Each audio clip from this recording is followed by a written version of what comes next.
Okay. Well, welcome everybody to the monthly gathering of Contra Costa Tail Spinners Story Swap. I want to start by saying thanks. We always should be saying thanks to the Storytelling Association of California, which I'm representing with my name here. I am Liz Nichols, one of the co-hosts of this swap, and Dana Sherry, the other co-host. You can wave, Dana. But we have to thank the Storytelling Association for this hosting the Zoom and also making the recordings, like we are recording this, so everybody should know that, available on the SAC YouTube channel. And because of this Zoom, it's allowed us to expand our circle of our little swap across the country. Storm just arrived from Massachusetts. We have people here tonight from India. And it's very special to have that. So thank you, SAC. All right. Well, what we do at our swap is we have our featured teller first, someone that we've invited to spend a little more time with us. And sometimes they're from far away, but tonight our featured teller comes to us from right here in Contra Costa County. She lives in Alamo, California, and her name is Rupa Mohan, and I need to add a spotlight. There we are. Hi, Rupa. Hi, Rupa. We're Hello. kind of neighbors, and I forgot to ask Rupa before everybody else joined how many years ago it was that she and I first met, because we are both storytellers at the Asian Art Museum of San Francisco, where we are volunteers and we tell folk tales and myths and legends, mostly to elementary school students and families. And so I don't know, maybe that was about, it was before the pandemic. 5 years. 5 years, Liz. Yeah, that's what I thought. Okay. So, but since getting into storytelling through the Asian Art Museum, Rupa has just exploded into the storytelling world. I have to say that, Rupa. You really have. She's expanded her repertoire of stories to tell personal stories and historical stories and all kinds of stories. She often braids her childhood memories from growing up in South India and traditional Indian stories. That's something really we love hearing from her. And now as a professional storyteller, one of the things she loves to do is to bring the stories and the people, the unsung heroines, to life. And that's what she's going to be doing for us tonight. She became a Chautauqua scholar, and as in that program, she developed a portrait of Kasturba Gandhi, wife of Mahatma Gandhi. And she's going to share a little bit of that with us tonight. And she has, so you know, some of the places she's told stories outside of our Bay Area. She was a featured storyteller at the Women's Storytelling Festival in Virginia last year. Big deal. And she's an active member of a nationwide collective called Asian American Storytellers in Action. So tonight, in honor of Women's History Month, Rupa is going to portray for us two brave unsung heroes from her native India. And the first one is a person named Rani Velu. So I want you, Rupa asked me to help set this up, and here goes. It is January 3rd of 1790, and Rani Velu, a Tamil queen of a kingdom in South India, has just turned 60. And due to her failing health, she's about to hand over her kingdom to her only daughter. So now we get to meet this brave queen and hear her story. So I have to take it away.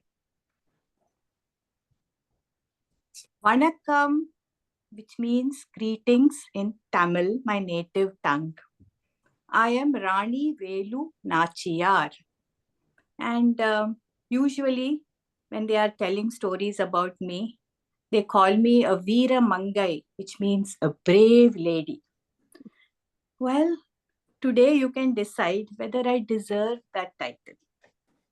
You know, I was born in 1730 in a small kingdom in South India. And my parents were very fond of me because I am their only child. And they named me Velu Nachiyar after the South Indian god of war, Vel Murugan, who carries the spear. Nachiyar means goddess.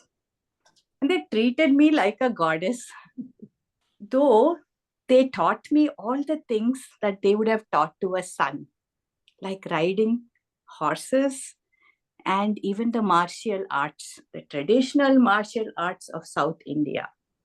I had a very happy childhood. But when I was 16 or so, I was married to the neighboring king, the kingdom of Sivaganga.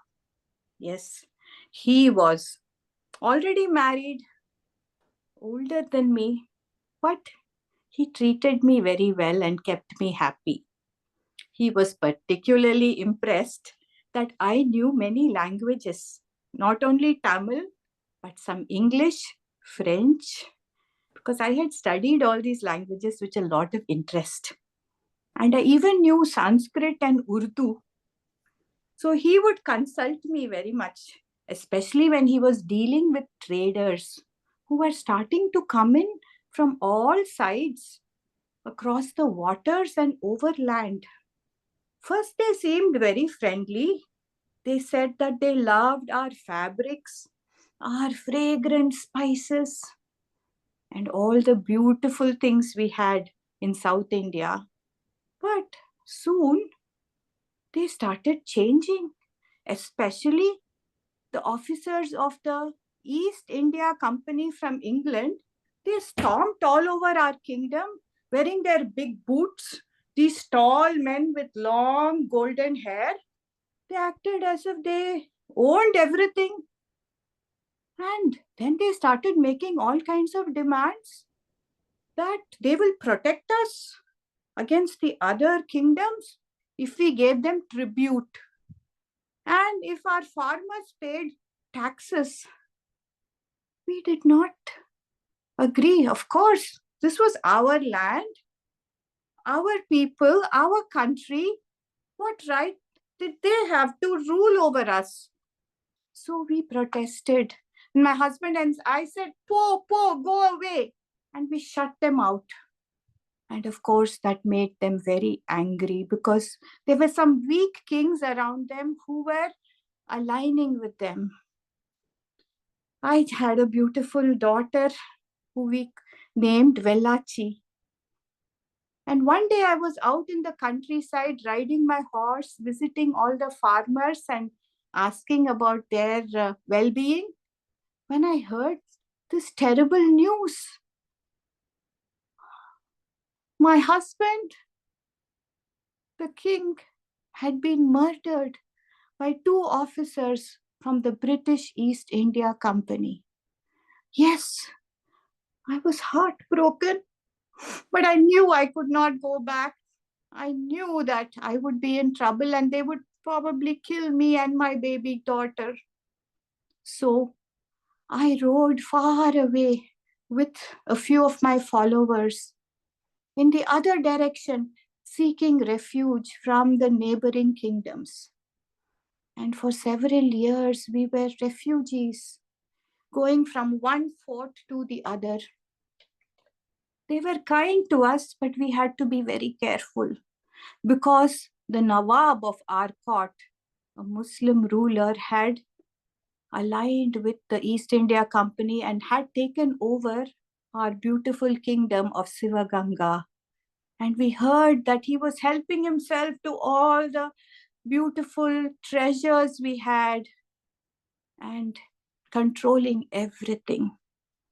Well, I found a little permanent refuge with a neighboring king called Hyder Ali, another Muslim but he was just and kind-hearted. And he offered me shelter, he offered me soldiers, and even built a temple for me. Yes, and I became very determined and started preparing to fight the East India Company. Well, I wore my cotton sari and I started training the young women who came with me in the martial arts that I had mastered. And my daughter watched us and she also learned from us. And we worked very hard trying to get strong. Well, the fateful day arrived about 10 years later when we were prepared and we heard that in our old capital of Shivaganga, there was going to be a special event where the city and the temples would be open to everybody to worship, because we were praying to the goddess at that time. So we all got ready, including Hyder Ali's soldiers who came to support us. We rode through the forest late at night, going Vetrivel, Veeravel, Shaktivel, asking the god of war to give us strength. And we reached Shivaganga early in the morning. We went into one of the temples, blending with the other devotees. And we started praying to the goddess. But near the temple was an arsenal where the British had kept all their weapons, especially the guns that they had brought into our country. And before I could say anything, my good friend and beloved commander-in-chief, she ran towards that arsenal and she set herself on fire. And the whole thing blew up. Why, Kuili? Why did you do this? I cried. We could have found another way. But she had sacrificed herself for our cause. And soon there was chaos. And this was an opportunity for us to get back our dignity. Well, we were able to fight the British and chase them out. And I also came face to face with the two soldiers who had murdered my husband. I took my sword to strike them, but I could not. I forgave them and I saw them run away. And then for 10 years, the last 10 years, 1780 to 90, I have been the queen of Sivaganga, trying to recover from all the losses that we had endured, trying to bring back peace and dignity. What a journey it has been. But I am tired, and I today want to hand over the responsibility to my daughter, Velachi, who has become strong and confident. So I hand it over to her, and I will be there to guide her and to mentor her. And I want you all to join me in wishing peace and harmony and respect for this beautiful kingdom in South India. And I hope we will not have intruders coming and stealing everything from us. We had treated them as guests, but they had betrayed us. So I will say, Vari away, which means let's live, let's live. Pallande, pallande, vari away. Let's live for a very, very long time. Namaskaram. Let me go and take some rest now.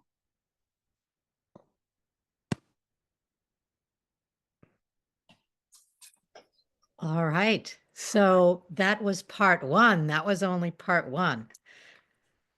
While Rupa is transforming into another heroine of Indian history, let me introduce the second amazing person.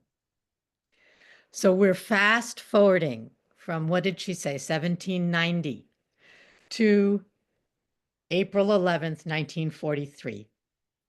And Kasturba Gandhi, wife of the Mahatma, is spending her 74th birthday at the Aga Khan prison. She is there for instigating the Quit India movement against the British Raj. Let's meet this activist and freedom fighter alongside her husband, but in her own right as well. Namaste. Thank you all for coming today to wish me. Usually you only come to meet Bapu or Gandhiji. And I am honored that you are here today. You see, I want to tell you a short version of my story, starting with my childhood, which was so happy. I was born in 1869, they say, in a port town called Porbandar in western Gujarat. And my father was a textile merchant. And I used to sit on my balcony and look across the Arabian Sea and watch all the ships come and go and wonder which of them carried my father's textiles. My childhood went too fast, but I remember once playing with some new neighbors who had come, and the young boy was there with ears sticking out like this.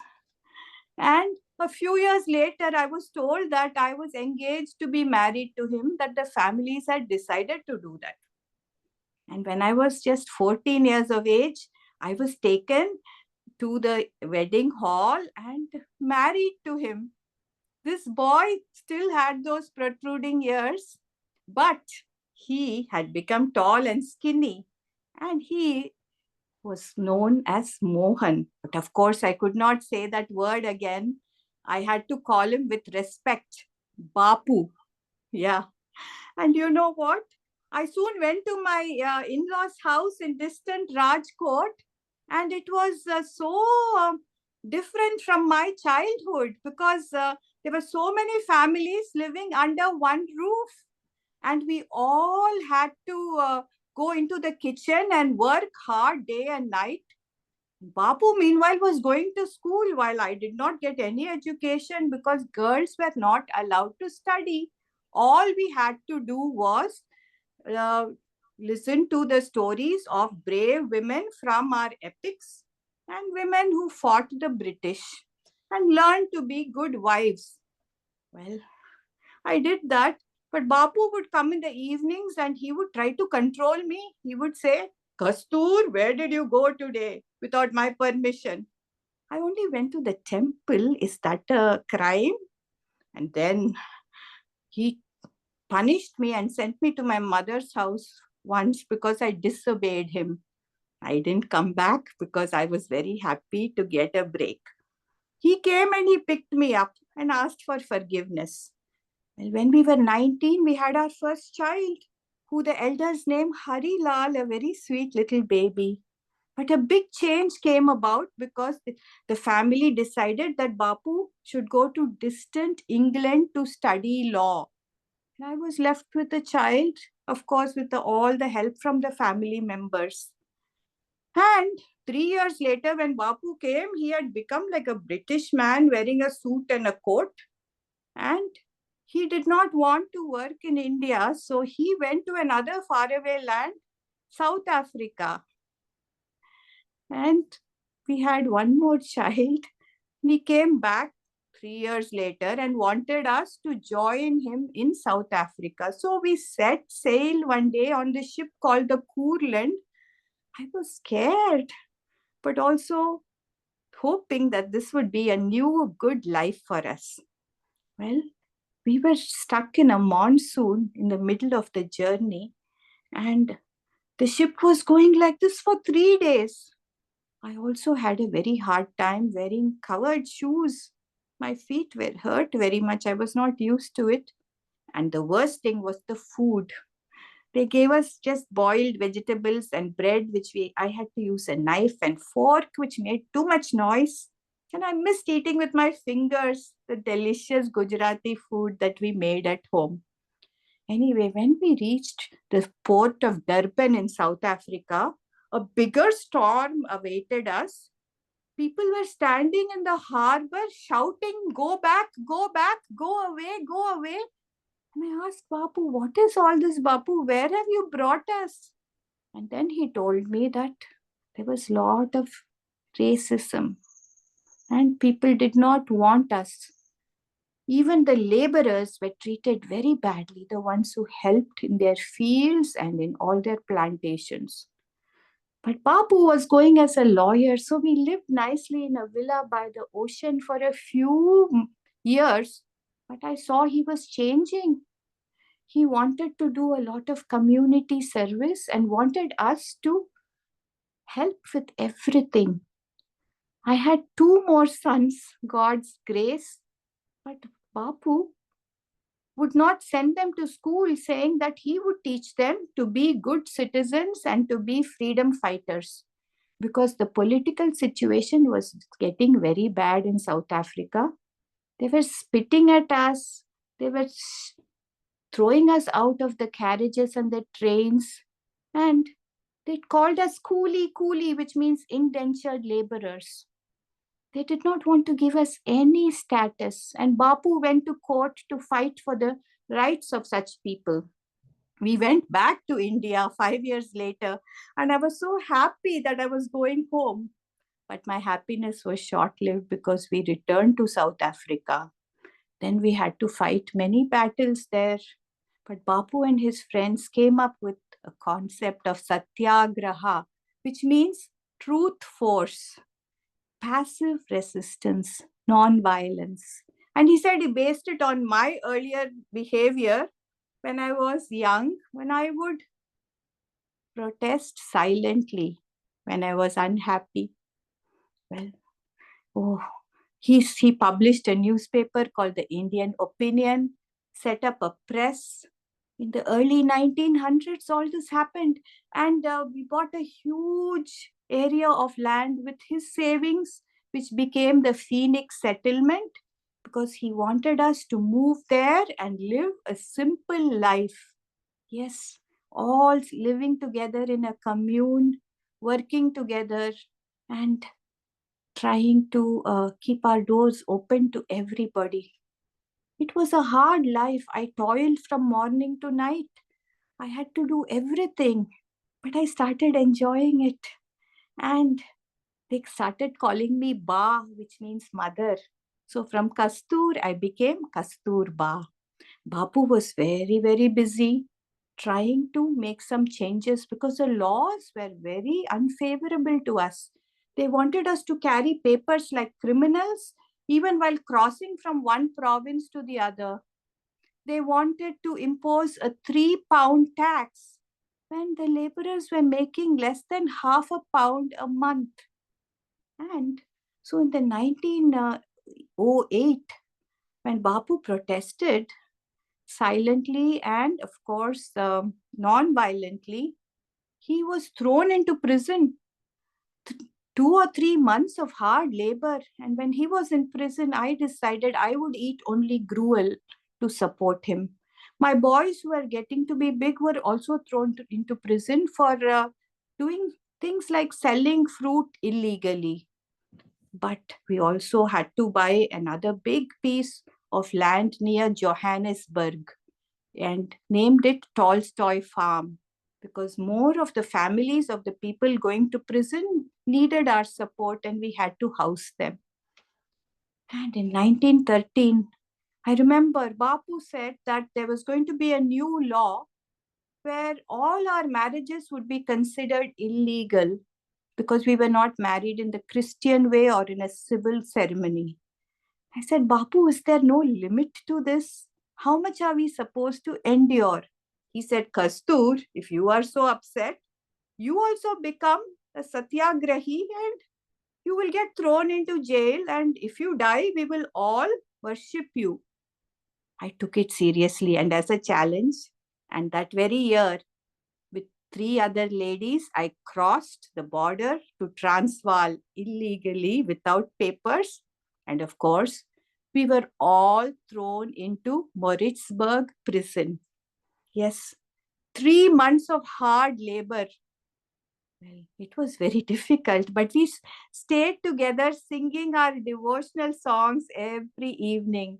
Kabhi Ram ban ke, kabhi Sham ban ke, chale aana, Prabhu ji chale aana. We appealed to our gods to come and save us. And they did save us. And soon I came out and I was skin and bones, and Bapu remarked about it. But I felt so proud and happy that I had also become a freedom fighter. Well, our actions seem to have made a difference, and the government, the South African government, started withdrawing some of these harsh laws called the Black Asiatic laws. And we were ready to go to India in 1915 to help with the freedom struggle that was becoming strong there. Yes, we sailed back to Bombay. The first year we spent looking around the country, and we were shocked to see the poverty and all the misery that was caused by the British rule. We wanted to do something there. We started ashrams. The bigger one was called Sabarmati Ashram on a beautiful river. And by then, we had taken the vow of poverty and celibacy. Yes, we did that in Africa itself. And so we started helping the community, doing seva or service. But the Congress party was happy to have us back. And I was busy running the ashrams and going to all the rural areas, trying to help educate the youngsters by bringing in volunteers because I was not very literate. And then we also came up with a new concept of being self sufficient. And somebody built this spinning wheel or charka for us. We didn't want to buy the fabric that the British sent from England, that was too costly for us.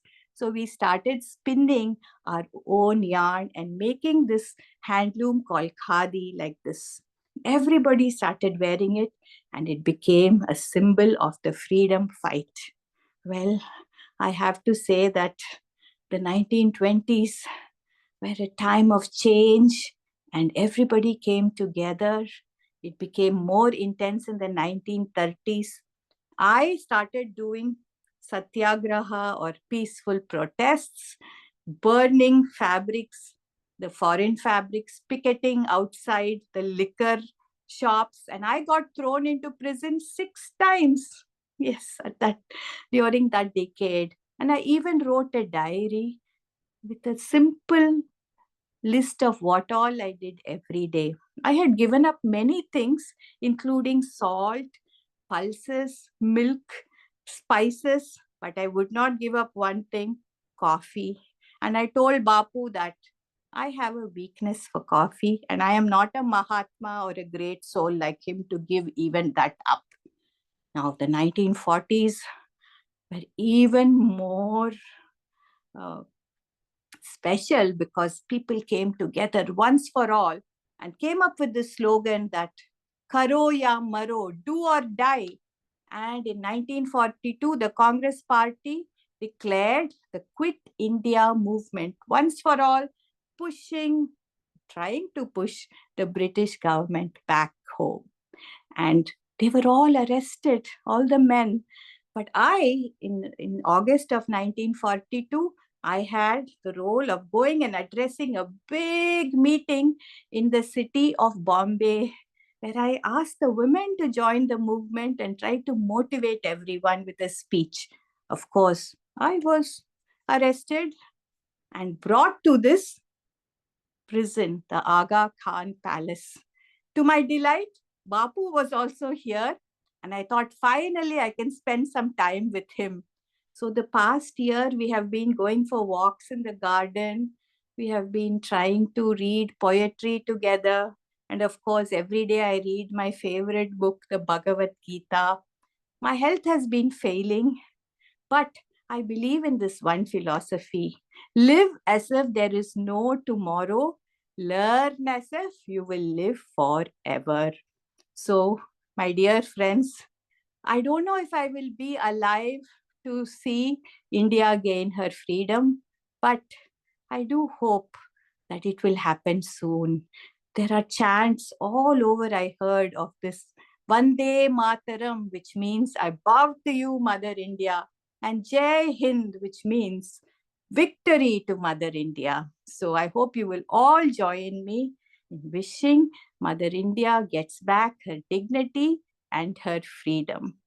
Jai Hind, Jai Hind, Jai Hind.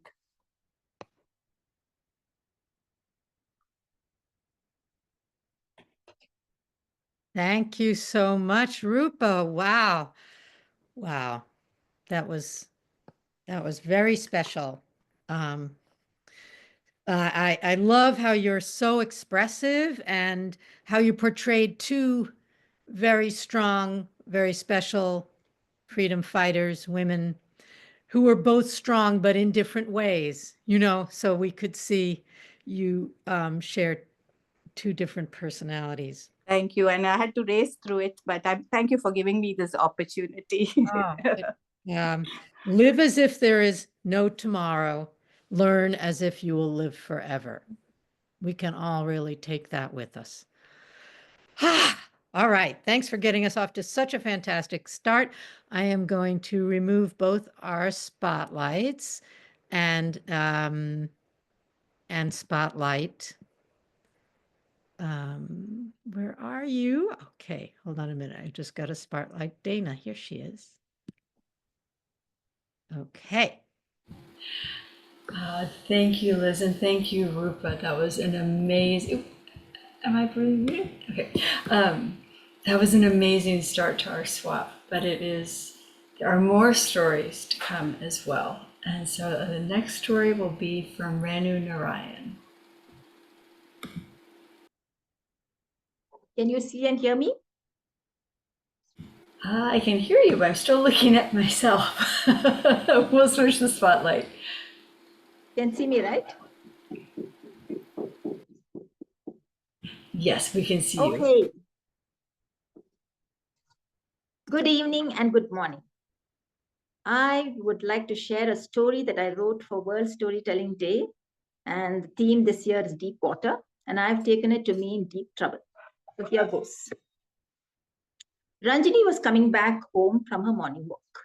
As she turned into the busy road that led to her home, she saw a tiny little puppy trying to cross the busy road. She ran forward and picked up the puppy and said, "What are you trying to do? You're going to get smashed by one of these cars or bikes." And she placed her very, very carefully back to the side of the road. But no, this puppy was intent on crossing the road. So once again, with the tiny little feet, she tried to cross. Once again, Ranjini picked her up. "Oh, you naughty little thing," she said. And she looked around for a mother or for other puppies. But there was no sign of other dogs at all. "What do I do with you, you little mutt?" she said. She looked at all the cars and bikes. It was early in the morning, but still that road was busy. What could she do now? She didn't have the heart to leave her back on that street. She didn't want that puppy to be killed. So she carefully carried her back home. She was wondering how her parents are going to react. When she entered the house, her mother and father were nowhere in sight. But her little sister Radha came running forward and said, "Ranjini, what do you have the pup? Is it for us? Are we going to keep it? Please, please, please." "Radha, calm down and keep your voice low, please. It's not for me to decide. We need to check with Amma and Appa. And poor little thing must be hungry. Can you please go get some milk from the kitchen?" "Amma and Appa are there, but I will try," said Radha. And she ran away. And when she went into the kitchen, her mother and father were busy cooking. Her father was making chutney, which is a dish that goes along with dosa. Her mother was busy making dosas. Amma, can I have some milk, please?" "Why, Radha?" asked her mother. "Are you hungry?" Yes, can you please give me one glass of milk?" So her mother poured some milk into a glass and gave it to her daughter. Radha quickly went out of the kitchen, went back to where her sister was, and luckily there was a little plastic bowl. They poured the milk into that. The puppy lapped it up and luckily went to sleep. So they put her in a little shoebox, and now they were wondering how to break the news to their parents. Both of them went looking very guilty to the kitchen. "Amma," started Ranjini. "Appa," said Radha, because Radha was Appa's pet, and Ranjini was sure her mother would listen to her. "What is it?" Ranjini asked Amma. "What is it?" Radha asked Appa. Mm, you know, come on, out with it, said Amma. Amma, we need something, Amma. Can you please say yes, Amma, please, Appa, please, said Radha. What is it? Both of them said. But before they could say a word, Puppy started to cry. What's that? Asked Appa. Said Amma. Is that what you are trying to say to us? Yes, Amma. I found a little puppy on this road, and she's trying to cross the road. You know what happens to puppies, right? Okay, let's see what she looks like. Both the parents went out and had a look at the puppy. The puppy is trying her best to get out of that box. Looks like she's very naughty. Amma, can you please keep her? Ranjini, you know very well Appa and Amma go to work. And you girls go to school. Who's going to take care of her? Amma, now it's summer holidays. No, we are going to be at home for 2 months. We will take care of her. And after we'll find somebody to take care of her. Amma, please, Amma. Okay, girls. I know you all have been wanting a dog. Fine, we'll keep her. But remember, it's your responsibility to look after her. We are not going to get involved at all. Amma and Appa still have to go to work. Okay, said Amma. Okay, said the two girls. And sure enough, they did take good care of the puppy. They decided to name her Chutki. Chutki means small. So every day they played with her. They taught her lots of things like sit down and shake hands. And though Chutki didn't really understand what they were saying because they were not really her family, she could more or less understand. She did the things that they wanted her to do because she really liked them very much. They're very fond of her. They took good care of her. And whenever she was scared, they put her on their lap and they petted her and comforted her. Soon the months went by. Chutki became bigger and bigger. And though she was very happy with the family, she always listened to the sound of her real family. She could understand that language much better. She could hear dogs barking and she'd say, oh, they're talking about this, they're talking about that. How I wish I could run out and meet them. But every time she tried to run out of the gate, the girls would catch her and bring her back. I don't want to be here. Just at least once I want to go out and meet my own family. She tried telling the girls, but of course they didn't understand a word. Wow. She tried her best to make them understand, but no. They said, oh, come on, Chutki, stop barking so much. One day there was a function in the family. Lots and lots of people came to take part. And though Ranjini and Radha want everybody not to keep the small gate open, somebody left it open by mistake. That was a chance Chutki was waiting for. She had already left the house and was sitting in the garden behind a bush waiting for a chance. And off she went. She ran down the street, which was pretty okay, but the street led to that busy road, like I told you. And as soon as she went to that road, she could see cars zipping by. Bam, bam, bam, bam. Bikes, cyclists, autos. Every time she tried to cross the road, sheesh, something would go whizzing by and she would step back. She was no longer a puppy. She was grown up, so she knew she would get hurt. She tried going down the side of the road and she saw a couple of dogs. Hello, she said. My friends, my family. But the dogs, get away, you posh dog. You belong to some humans. Go back there. We are not going to let you take over our territory. What do you mean? I just want to play for some time with you. No. Go back. Otherwise, we will. Oh my God, why were they reacting like this? Didn't they recognize her? Didn't they know me? Oh no, said Chutki. But when she ran the other way, there were more dogs there. And she thought this time they'll be nice. No. They came chasing after her. She started running. She ran. But one of them ran so fast and bit her on her leg. Oh God, that really hurts. Don't do this, she said. But they were intent on biting her. She ran faster and suddenly she came to an empty plot. There was a gate where she could actually creep under. She just about managed to go in. The other dogs were much bigger and they couldn't chase her after her. Wait. We are waiting here. You come out and see what we'll do to you. Don't you dare come and take over our territory, they all said. She howled and howled, hoping to get their sympathy. But they were not bothered. We are waiting right here. Just sit there. And let's see if your family comes for you. What do you think? That humans care for us? Look at the way they treat us. They throw stones at us. They don't give us food. We have to look in the garbage bins. You think life is easy on the roads? You live in that house, go back there. But we'll see how you come out of the gate. And you know something, you silly girl? You fall sick, you get a disease, they'll throw you back on the streets. And you won't find any of us helping you. Just wait there. And they sat there. Chutki didn't know what to do. Now she was regretting, why did I leave my house? Why did I come out like this? Oh my God.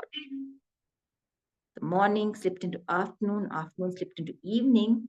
And as soon as it became evening, it started to thunder. Shh! Lightning came down. And Chutki was terrified of storms. And soon it started pouring. And she had no shelter. The plot was empty. There was nothing, not even a bush for her to hide under. Oh God, I wish my family would come looking for me. She barked and howled, but there was no sign. The dogs had also gone away. Not a soul in sight. She started digging a small hole in the ground, hoping that will support her, but no, she's completely drenched and she's feeling hungry now. How I wish I had not left my family, she thought. Now, back in the house, the function was over. And Ranjini and Radha started looking for Chutki. Chutki, Chutki, Chutki. They looked under the bed. They looked in all the places that Chutki normally hid. But she was nowhere in sight. They asked each other, Ranjini, did you feed Chutki? Radha, did you feed Chutki? No, neither of them had done, hoping that the other would have taken care. When they asked their parents, parents said, we told you it's your responsibility. She must have run away. Somebody must have left the gate open. Okay, let's go looking for her. Both of them carried umbrellas. It was still drizzling. Though it was dark, they carried a torch. They went out. Chutki, Chutki, Chutki. They started calling. They could hear the distant barking of dogs. Oh my God, I hope they haven't attacked Chutki, said Ranjini. Don't say that, Akka, don't say that, said Radha, starting to cry. They went down this road and that road, this street and that street, calling out, Chutki, Chutki. But they couldn't hear anything. And just then a funeral procession was going by. And they were bursting crackers. Things were getting worse for Chutki now. She could hear the loud bang, bang, bang.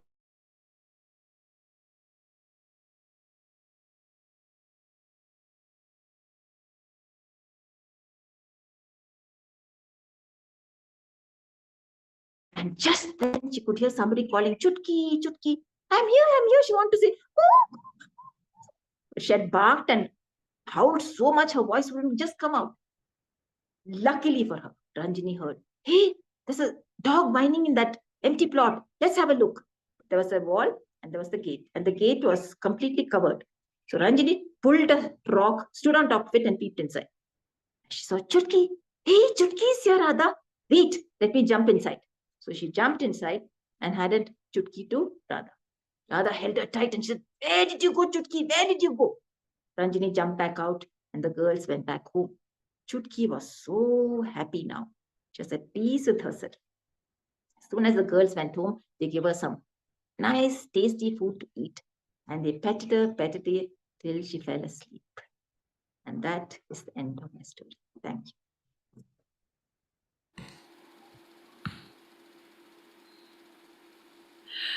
Oh, thank you, Ranu. Your characterizations are so vivid, whether they're human characters or animals, they're just a delight to see. Thank you.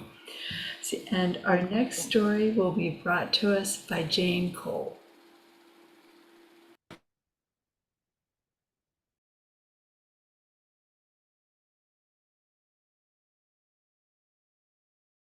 Oh, Jane, I'm afraid you're muted.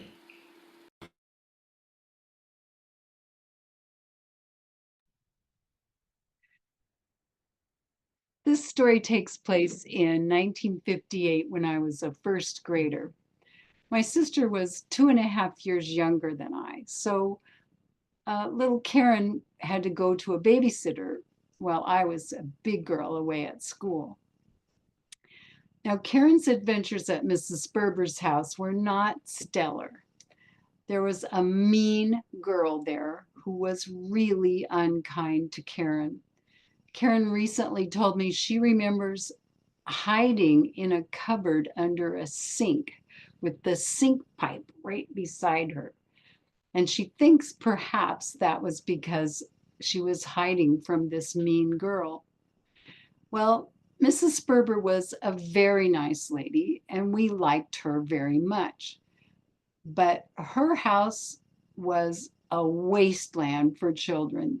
There were just no toys to play with, inside or out. We can remember sitting on the rug watching the 2 cartoon shows in Sacramento on the one TV station, KCRA Channel 3. We had Skipper Stew and Captain Sacto. But once those shows were over, we had nothing. The yard was nothing to do in the yard, no swing set, no balls, nothing to play with. Well, Karen's was shy. She was only around 4, and she had a hard time telling Mrs. Ferber about her problems with this girl. Now, every day when I came home or to Mrs. Ferber's house from school, there would be Karen having endured her day, and she began to tell me about the mean things this girl did. And so at one point, this girl made her first mistake. She was mean to Karen in front of me. And I just came unglued. I was furious. And I told her, you can never hurt or bother my little sister again. And if you do, I will hurt you. Well, this girl saw that as a challenge. She moved forward and was even meaner to Karen. She did that one second to last thing she should not have done. And then her troubles truly began. I had no control. I had no thought. I had no planning. I picked up my skates, my metal skates, and I came up the driveway past those rose bushes, and that girl was just defiant and ready to just laugh at me until she saw her death in my eyes. At that point, she turned and ran. Too late for her. I ran after her and I whacked her in the back with my metal skates flying through the air and hit her square in the back. She was devastated. She couldn't believe she felt that kind of pain and ran to Mrs. Ferber. Well, it turns out that even if you are in the right, at the babysitter's, you cannot hit anyone in the back with your skates. I could have paralyzed her. I could have broken her back. She could have been damaged for life. Now, Karen's story and my story were not taken into account. And if I was forced to say I was sorry to that girl, I know that any words that came out of my mouth were not sincere. But the results of that episode were my mother had to be told, but that girl never, ever bothered Karen again. Now, recently, I've had occasion to think back on that story. Over my career as a teacher, I worked many, many years with children, helping them resolve problems and find solutions and learn how to speak to each other in clear ways that help them resolve their differences. But I also had to reflect that I have another story. One of my girlfriends, after I was out of college, was an usher and here in the Bay Area. And we would go to wonderful performances because we worked as ushers volunteering. On one occasion, the Nutcracker Suite was being performed in San Francisco. And so my friend Pat and I arranged for Karen, who was visiting, to come and usher with us so that we could all three afford to see the ballet. We arrived exactly when we were supposed to, and we were dressed in our black attire. And the head usher met with us to give us our assignments of our seating areas where we would cover and give us our instructions. But the head usher, who I might say was considerably smaller than myself, and I'm only 5'2", chose to look at my sister and say, well, I don't think we can let you usher because your dress has a trim of color almost around the hem, and that's not appropriate. You were told to dress all in black. Well, you might say that that problem that I had, or that instinct I had, flashed forward again. I explained to that usher that we were there because we could not afford to attend, and that is why we were ushers. And so we had the black clothing on, which we owned. And she said, well, you could have gone out and bought something else. It was like, no, the point is we can't. Then she said, well, you could have sewn something. And that was just ridiculous. We did know how to sew, but we were not going to sew a black dress just for one ushering appointment. And this woman started to say that second to the last thing she shouldn't have said. And that's where the flash came. Flash! I took one, in my mind, complete lunge at this woman and grabbed her by the neck and choked her and pushed her up against the wall. But what really happened was I made the slightest inclination towards her, but the look in my eyes told her that she was seeing her demise, and she backed down. We went, we ushered, we loved the ballet.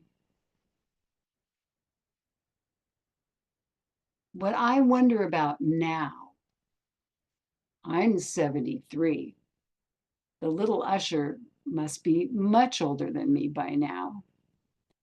I wonder, in her nightmares, does a phantom pair of skates ever come flying through the air towards her? And does she see her demise in my eyes? We have to work on this world. But the big lesson here, the takeaway is, do not mess with my little sister. The end.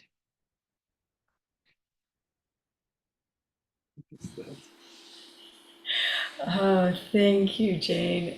You had mentioned that you had spent some time with your sister recently, and this makes it so vivid. And it's, yeah, and I bet that impulse to protect her hasn't changed in all this time. So thank you very much. And our next story will be from Sri Karuna.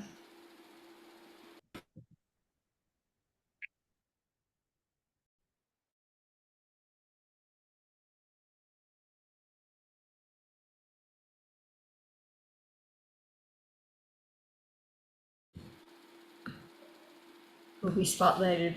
The spotlight. There we go. Thank you.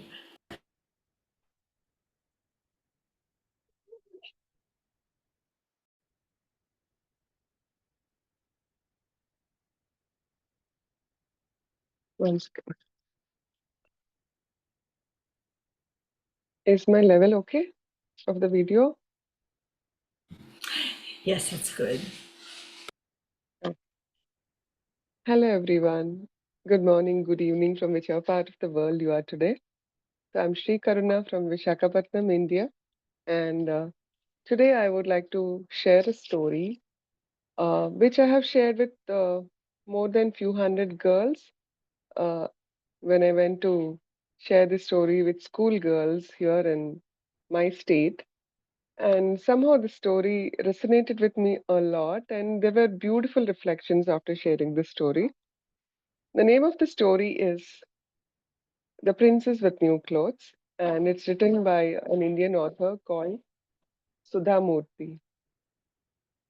So here it goes. The king and queen of Ullas had nothing to worry about. The kingdom was flourishing because they had good rains and the crops were abundant and they had lots of food for everyone. There were no robberies, no fights whatsoever, no internal conflicts. And similarly, because all the people were loving and caring, and the king also was very helpful to the other kingdoms across all borders. So, all the other kingdoms' kings had good relations. There were no wars to worry about. They had only one worry, and that is they were childless. All that they wanted was to have a child of their own, to nurture the child, and not as a hire maybe to the kingdom, but they wanted to experience the joy of motherhood and fatherhood. And so every temple they went, every worshipping they did to any deity anywhere, they all that they wanted was, please give us a child.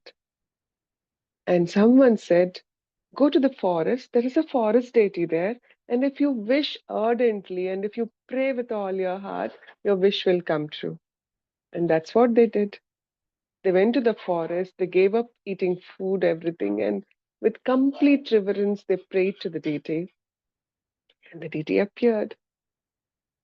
What do you wish? And they said, we want to have a child.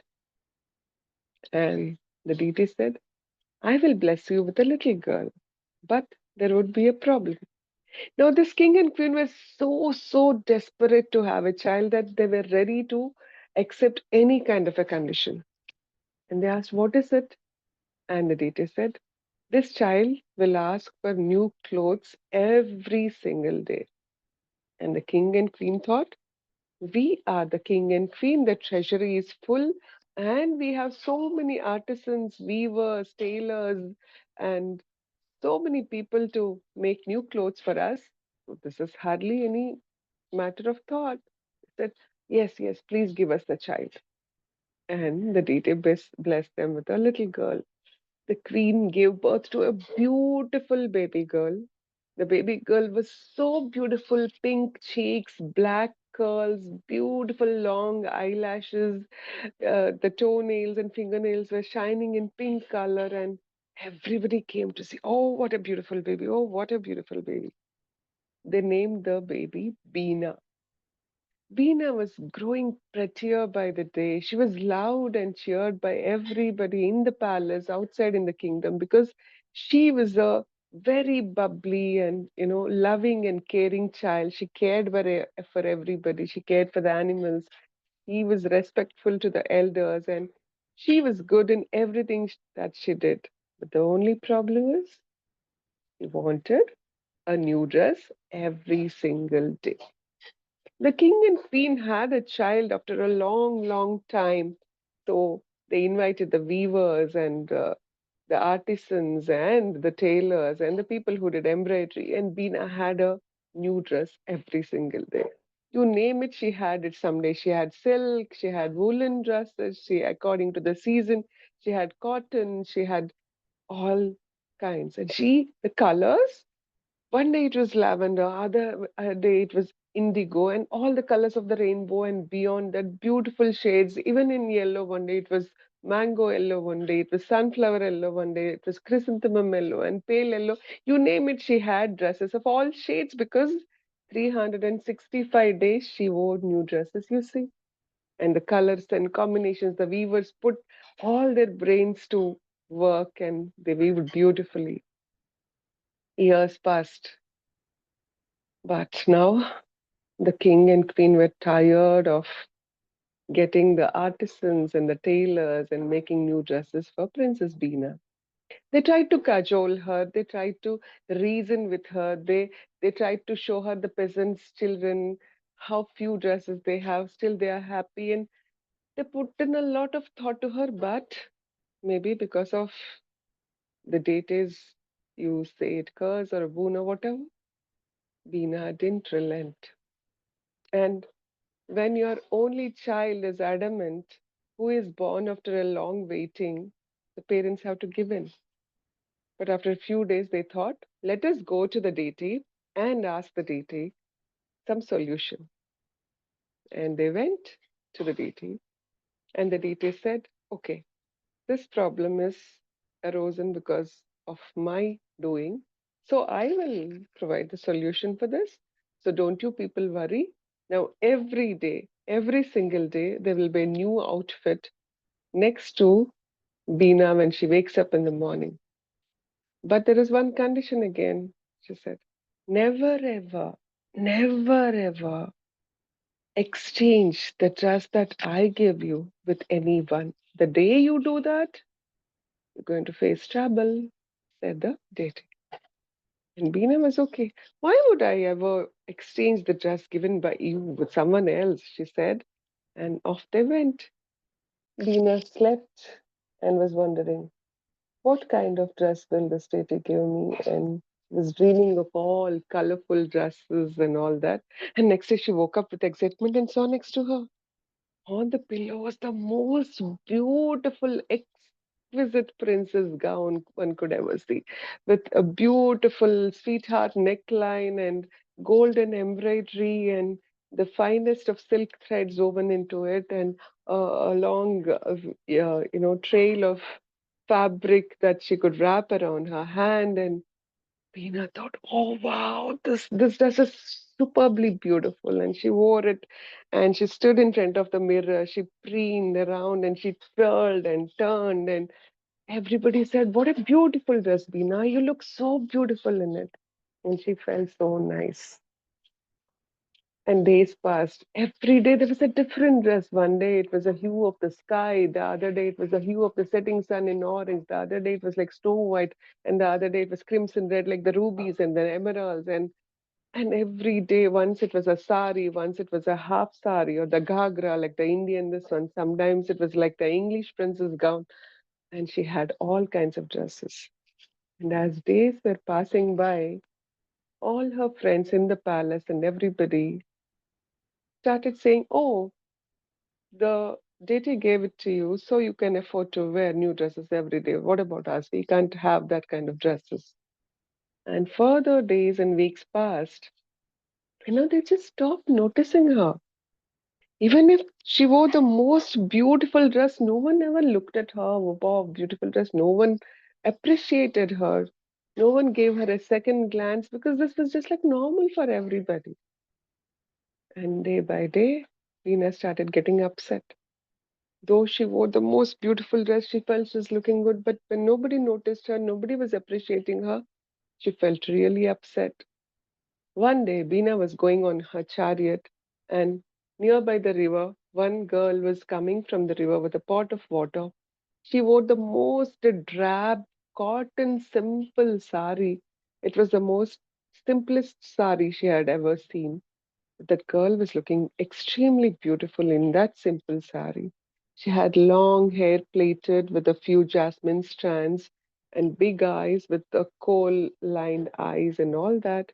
Her lips were shining in pink in good health. Beena, everybody was looking at her, what a beautiful girl. And then Beena thought, this girl is wearing a simple sari and she's looking so beautiful. Maybe even if I wear a simple sari like that, I will look beautiful, thought Beena.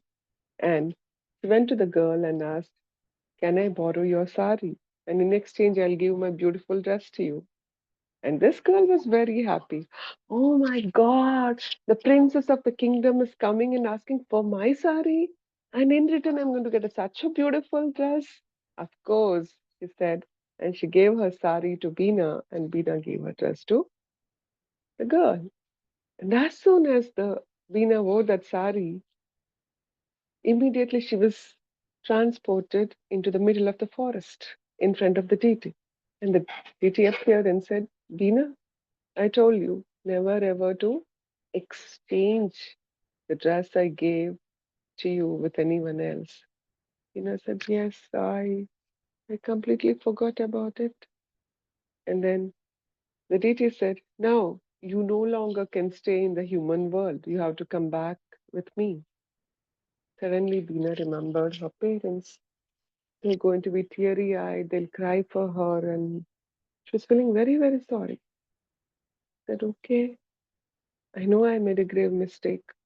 I'm ready to come back with you, but could you turn me into something that will be useful to all people and make them remember that what a conceited girl I was, like, make me into such a thing that that thing will be useful to everybody, but the moment they look at that, they'll have tears in their eyes to remind that my parents also had tears in their eyes. And the deity said, So be it. And Bina disappeared, but she was turned into an object which we all of us do use today, and it's very good for our health. And it has lots of clothes on, like Bina wore, and we keep peeling layer after layer after layer to use that. And whenever we peel each layer of clothing, there are tears in our eyes. And that is, if you guess, yes, it is the onion. And this is the story of the princess with new clothes. Though she wanted new clothes always, in the end, she wanted to be a kind hearted princess that she wanted everybody to remember and be useful to everybody. Yes, thank you. Oh, thank you, Sri. What a beautiful story and beautifully told. And it's easy to see why there was a lot to discuss afterwards. Thank you for sharing it with us. Yes, the And one strong point was like we should not seek external validation because all were teenage girls around 12 and 13. And when I asked for them for reflection, they said we should not pester our parents. And they come from a low economic group of uh, families where their parents could be earning less, or farmers, or little low earning group. And they said we should not ask our parents for new clothes, we should not pester them, we should be content with whatever clothes we have and things like that. But they also said we should be happy in our clothes, we should not think others' clothes are beautiful. And the final thing is we should not seek external validation. That's why Princess Veena was unhappy. So that point is so, so important for girls and women. So I was so happy. My heart was content to share the story, across you. Indeed, and thank you, but wise young women to share all of that with you, to see all of that in the story. So thank you. And our next story will be told by Jean Pimentel.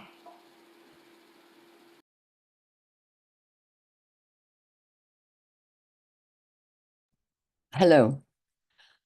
Hi, everyone. Sorry I got delayed and wasn't here at the beginning, but there's been some wonderful stories. Um, I'm going to tell a story which is, I said it was a folk tale. It's not exactly a folk tale in the sense of being centuries old, but I think it kind of has that flavor. It's called The Birds. Once upon a time, long time ago, there was a young woman living in a small farming town in America. Her name was Almira, and her father was Squire Harding. Now, Almira's mother had died when she was very, very young, and her father, for him, the grief had turned him to bitterness, and he had become a very hard parent, seemed to have no joy and enjoyment or sweetness left in him. But Almira, she was as sweet as she was pretty, and she took great delight in the outdoors and all the things around her. One day she walked into the farmhouse and she opened the windows and she said to her father, "Oh, father, listen to the birds. How sweetly they sing." And he said, "Ruth, those birds are ruining us," pointed to a crow. "You crow, you're eating all my corn, but I've got a plan. I'm going to get rid of you." Well, Almira was concerned, but her father said to her, "I've got a plan. I'm going to the town hall. I've called a meeting for right now, today, and I've got a plan to get rid of these birds." So he stomped out of the house. Almira decided she'd better follow him. And so she walked out, and on the way to the town hall, where the meeting was supposed to be, she met Ned, the schoolmaster, the local schoolmaster, who was a very nice fellow and caring and intelligent and also very good looking. And so she told him of her concern, and he was very sympathetic. And they both went together to the meeting. They got to the town hall, and there was Squire Harding rallying the crowd to his cause.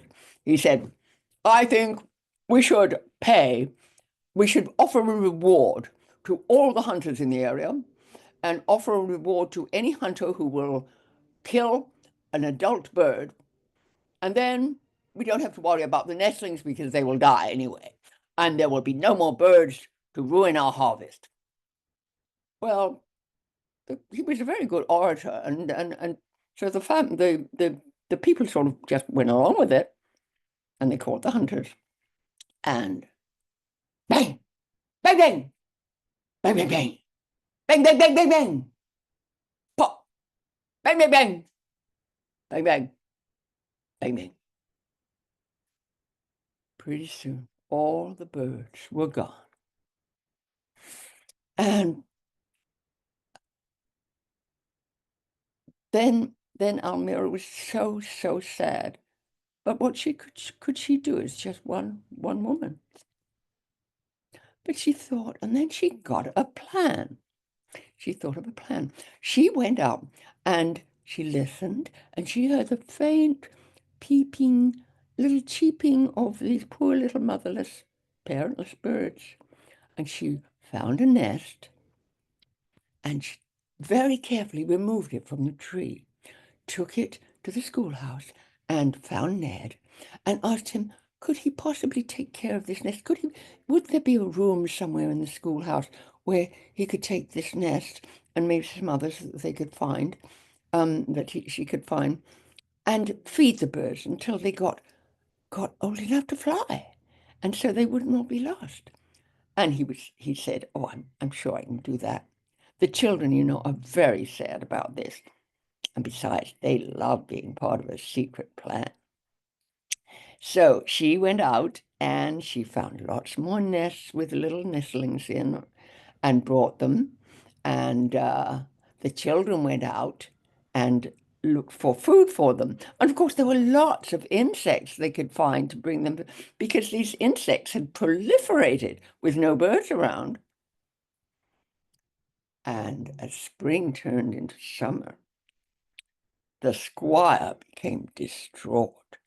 He said, "Oh, the birds, now my harvest is still being ruined. It's the insects. The insects are ruining or eating all my corn.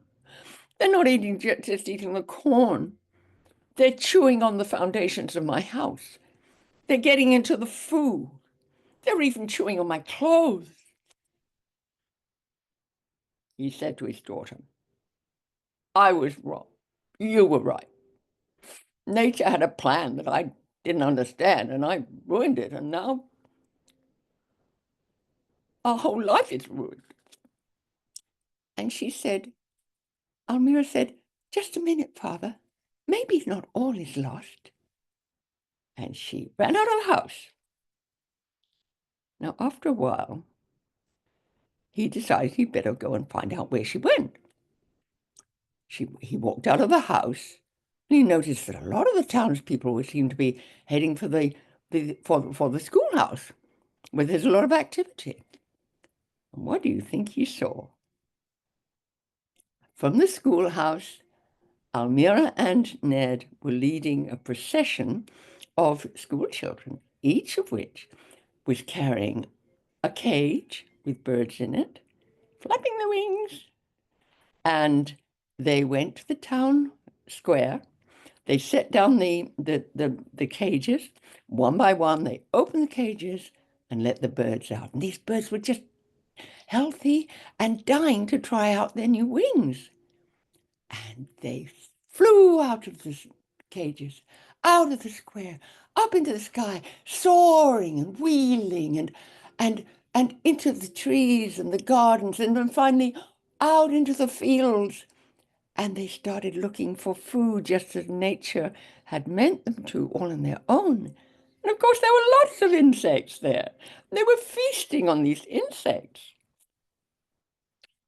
Well, so some of the harvest was saved, but everything didn't go right all at once. It was a small harvest, even so. And it was a very hard winter. And there was not enough corn, barely enough to feed the people there, not enough to sell and get the other things that they needed. But all the people realized that, and they had learned a lesson, and they planned very well, and they acted the way they should in caring for the land and the crops and the birds. And the next year things got better and better. Spring came, the corn sprouted, it grew tall, and the birds sang so sweetly, and even more sweetly on the day that Ned and Almira got married and lived happily ever after. Thank you.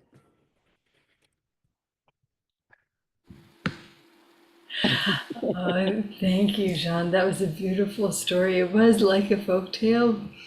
Yeah. I have to say, it also feels like it has a contemporary message of hope that's good Well, to that's hear why too. yes, I just felt it was so relevant. Thank you. So Thank you. thank you. And our final story for the evening will be told by Vicki Ness.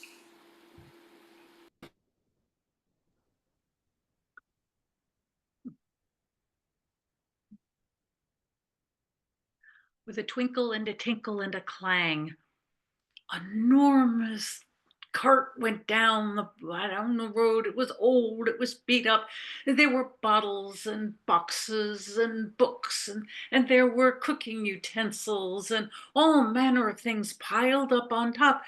And it was brightly painted, but it was old, and it creaked and it limped down the road, pulled by one very sleepy donkey, whose ears flapped this way and that as he walked, with little tufts of multicolored yarn at the end of his ears. And the whole affair was led by a very strange looking man. He wore lots of green and he had a red hat on his head. Very strange looking. And so when he came to the next town, why, he walked right on in. Now, this was a very contained town. They were very pleased that they knew everything there was to know. And they had it all up here in their head. They knew everything that there was to know. And so when he came in, looking like a cross between a garbage scow and a parade float, the first thing they said was, well, who is that? And then the next thing they said was, and what does he want? And then the next thing they said was, well, where does he think he's going? Well, where he was going was outside of town, and he set up camp and he put a big cauldron on top of a fire and he mixed up his brew. And the next day he came into town with bottles and bottles all labeled the elixir of life. And he had an earthenware jug with little tiny cups to give people free samples. The elixir of life, well, who wouldn't want that? They could add the elixir of life with everything they knew up here. And he told them, this elixir of life, it'll make your mind sharp. It'll make you fast and smart, and best of all, it will open up the secrets of your heart, and it will give you the wisdom and the courage to chase after them. Oh, okay, they wanted that, sure. And so they all got in line and they got their little cup, their little sample to try it. Ew, it was a fetid, stinky, mucky thing. Ooh. So then they looked in their neighbor's cup. Ew, that has a worm in it. Ew. They looked in the other neighbor's cup. Ew, no, that has a bit of a feather in it. Ooh, this is disgusting. This can't be good. I'm not going to try it. And so each and every one of them took their little sample of the elixir of life and dumped it over their shoulders into the bushes, down on the ground. By the end of the day, the poor man had not sold one bottle. With a good-natured shrug, he went back to his camp. And the next day, with a twinkle and a tinkle and a clang, his cart lumbered down the road. And it lumbered on over the hills, and it lumbered on up the mountain and up into the mists of the mountain and was gone. Okay. Well, the people of the town, as I said, were rather contained and sure of themselves, and they liked everything just the way they had it in their mind, yes. So they were happy to see the back of him, I guess. But something had happened. Somehow in his talking about the secrets of the heart, it had fired up something new in them, an imagination. And they began to theorize and tell each other what they thought they saw. Well, I saw him. He had a long nose and there were leaves growing out the end. No, that's not what he was. No, his skin was green and he had hair that moved like little feathers up here. No, that's not what he. No, I know what he looked like. And they would each contradict each other with what they thought they saw, all of which was fired up by their new imaginations. I think he was a spirit from another world. No. He's a demon. That's what. And some just flat out said he's the devil. Well, whatever it was, they found themselves against their better judgment looking down the road to see if he might come back. Come back through so they could maybe check out that elixir of life, maybe not, depending, because they know it all. Yeah, but yeah, yes, they hadn't gotten to the heart part yet. And maybe if they had tasted it, and not only that, if he came back through, why they could prove that they knew what he looked like. And that was the most important at all. I know what he looked like, I told you. And he never did come back. Never came through again. He just left them with their little tiny empty cups and their overflowing imaginations and that kind of itch of a question that couldn't be scratched. The question of, well, what if?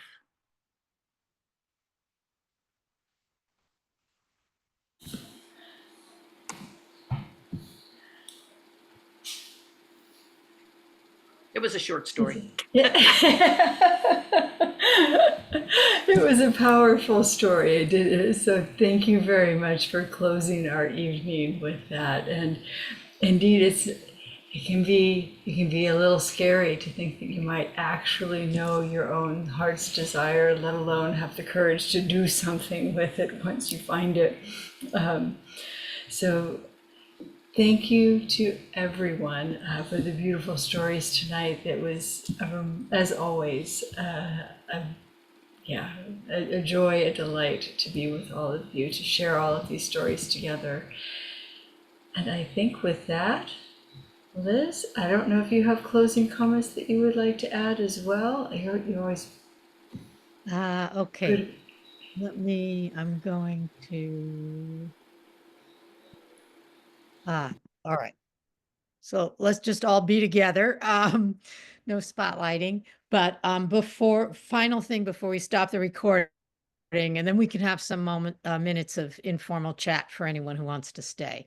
A couple of things. The first thing is we want to acknowledge and thank our longtime Zoom tech host, Marnie Berenson, who this was to be her last time with us as our tech host. So we wanted to show her our appreciation, but her computer went on the fritz. So that's why I've been doing the tech hosting. But so first of all, like, thank you, Marnie. Let's Thank just you, Marnie. thank you, Marnie, for being with us, not almost every month through this since the pandemic. So it's really, she's been marvelous help. Since she's not going to be with us anymore, we would love it if somebody on this Zoom or on our email list would like to knows how to do it or wants to learn how to do it. I did it tonight. It's not that hard, but it really helps to have someone who that's their focus. So please step up. We'd really appreciate it. And if it's not you, but someone who usually comes, who you think can do it, let us know, okay? So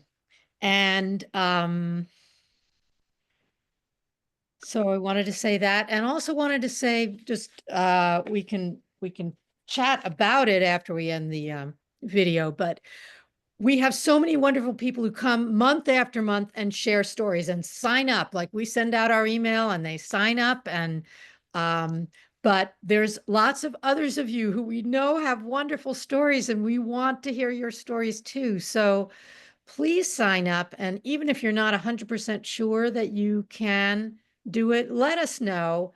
Just reply to the email that you get, and we'll hold a spot for you and then check in with you. So that we get to hear all kinds of different stories. So, like the incredibly wonderful stories we heard tonight. So with that, we'll end the recording. And again, thank you to Rupa and to all our storytellers tonight. It's fantastic. Thank you to you. Thank